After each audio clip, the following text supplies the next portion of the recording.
शिवजयंतीनिमित्त माध्यमांशी बोलताना उदयनराजेंनी बोलून दाखवली। सातारा लोकसभा लढवण्याची इच्छा। उदयनराजेंकडून मोदींच्या कामाचं तोंड भरून कौतुक। बाळासाहेब थोरात भाजपत येतात असं माझ्या कानावर आलंय। सुजय विखे पाटलांचं महत्त्वाचं वक्तव्य। मागच्या 1 महिन्यात त्यांच्या कुठल्याही कार्यक्रमात सोनिया गांधी आणि राहुल गांधींचा फोटो नसल्याची दिली माहिती।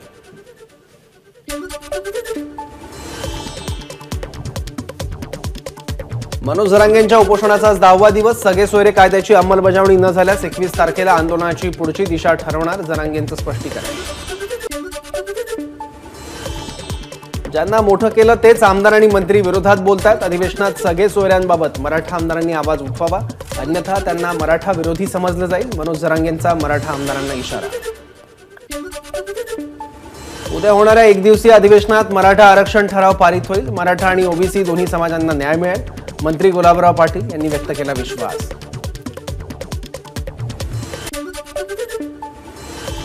अधिवेशनात मराठा आरक्षणाबाबतचा ठराव पारित होईल। सरकार सर्व समाजाचा विकास करण्याबाबत प्रयत्नशील।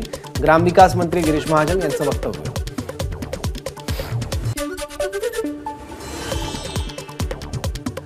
एससी एसटी आणि ओबीसींच्या 50% आरक्षणाव्यतिरिक्त मराठा समाजाला अतिरिक्त आरक्षण मिळत असेल तर राष्ट्रीय ओबीसी महासंघ स्वागत करेल। बबनराव तायवाडे यांची प्रतिक्रिया। वर्ध्यात पार पडली ओबीसी हक्क सभा। ओबीसी नेत्यांकडून विविध विषयावर चर्चा आणि मार्गदर्शन। या सभेला ओबीसी बांधवांचा उत्स्फूर्त प्रतिसाद। वर्ध्यातील महात्मा सभागृहात झाली सभा। मोदी तिसऱ्यांदा पंतप्रधान होणार नाहीत, यासाठी आम्ही सर्व घटक पक्ष एकत्रित होऊन निर्णय घेणार। खासदार असदुद्दीन ओवैसींचं वक्तव्य।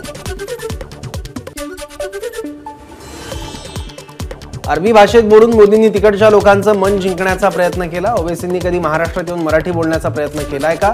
नितेश राणेंची असदुद्दीन ओवैसींवर टीका। लोकसभा निवडणुकीच्या पार्श्वभूमीवर अकोल्यात काल रात्री झालेल्या एमआयएमच्या सभेत गोंधळ। कार्यकर्ते आणि लोकांच्या बेशिस्तीनं सभेत खासदार असदुद्दीन ओवैसी आणि इम्तियाज जलील यांना अनेकदा मध्यातच थांबावं लागलं। गोंधळामुळे नेत्यांना झाला राग अनावर। प्रवाशांची वाढती गर्दी लक्षात घेता मध्य रेल्वेकडून अकोला मार्गे धावणाऱ्या ट्रेनला मुदतवाढ। मुंबई नागपूर द्विसाप्ताहिक आणि पुणे नागपूर साप्ताहिक विशेष गाडीला मे महिन्याच्या अखेरपर्यंत मुदतवाढ। दोन्ही गाड्यांच्या अप डाऊन मार्गावर 90 फेऱ्या चालवल्या जाणार। पंढरपुरातील माघी एकादशी सोहळ्यावर यंदा दुष्काळाचं सावट। उजनी धरणाची पाणी पातळी खालावल्यानं यंदा घोटभर पाण्यातच नागरिकांना भाविकांना करावं लागतंय माघी सोहळ्याचं पवित्र स्नान। माघी यात्रेनिमित्त 4 लाखाहून अधिक भाविक पंढरपुरात दाखल। दर्शनाची रांग थेट गोपाळपूरपर्यंत पोहोचली। दर्शनासाठी 10 ते 12 तास लागत असल्यानं मंदिर समितीकडून भाविकांच्या नाश्ता आणि जेवणाची सोय। पक्ष देईल ती जबाबदारी पार पाडणार। नांदेडमधील भाजप खासदार चिखलीकर यांची प्रतिक्रिया। उमेदवारीबाबत निर्णय पक्षश्रेष्ठीच घेतील, चिखलीकरांचं वक्तव्य। सांगलीच्या चांदोली धरण परिसरात आज सकाळी भूकंपाचा सौम्य धक्का। 3 रिश्टर स्केल तीव्रतेचा धक्का असल्यानं कोणतेही नुकसान नाही। भूकंपामुळे चांदोली धरणाला कोणतीही हानी नाही, धरण व्यवस्थापनाकडून माहिती। निर्यात बंदी उठवण्याच्या घोषणेनंतर कांद्याच्या दरात थोडी सुधारणा। लासलगाव बाजार समितीत कांद्याला सरासरी 1800 रुपये प्रति क्विंटल भाव।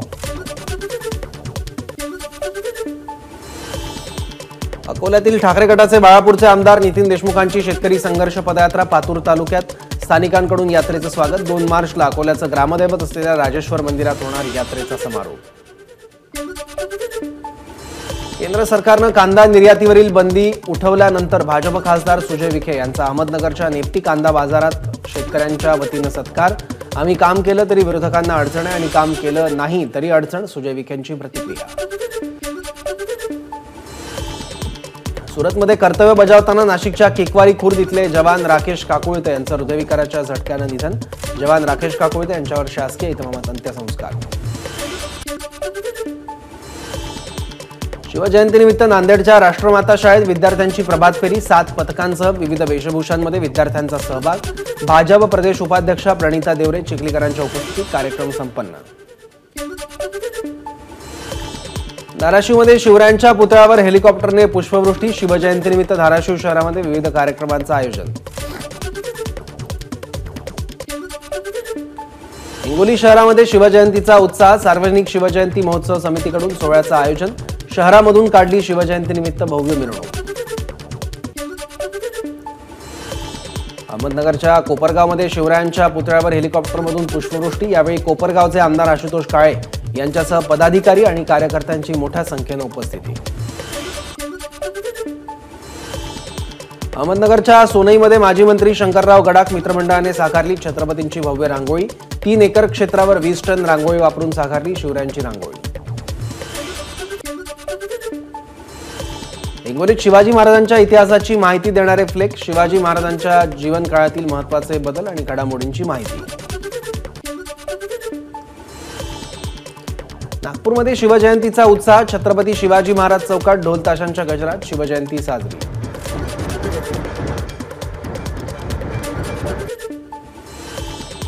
शिवजयंतीनिमित्त नांदेडमध्ये शिवरायांच्या अश्वारूढ पुतळ्याजवळ फटाक्यांची आतषबाजी. आकर्षक रोषणाईनं परिसर उजळला.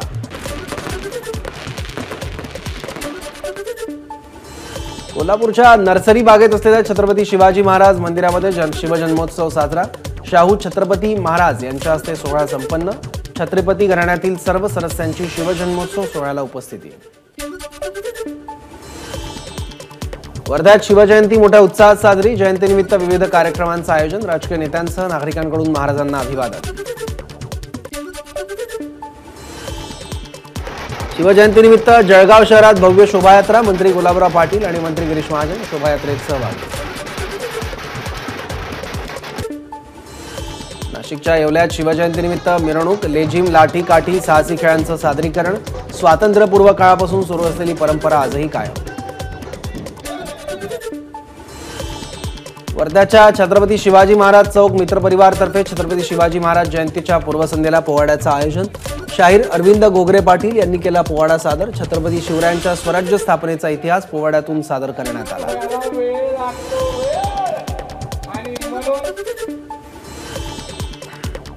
महाराष्ट्रातील शिवरायांचं एकमेव मंदिर असलेल्या सिंधुदुर्गातील शिवराजेश्वर मंदिरात शिवजयंतीचा उत्साह. ठाकरे गटाचे आमदार वैभव नाईक यांच्याकडून शिवरायांना अभिवादन. मालवण किल्ल्याचीही वैभव नाईकांकडून पाहणी. एबीपी माझा, उघडा डोळे बघा नीट.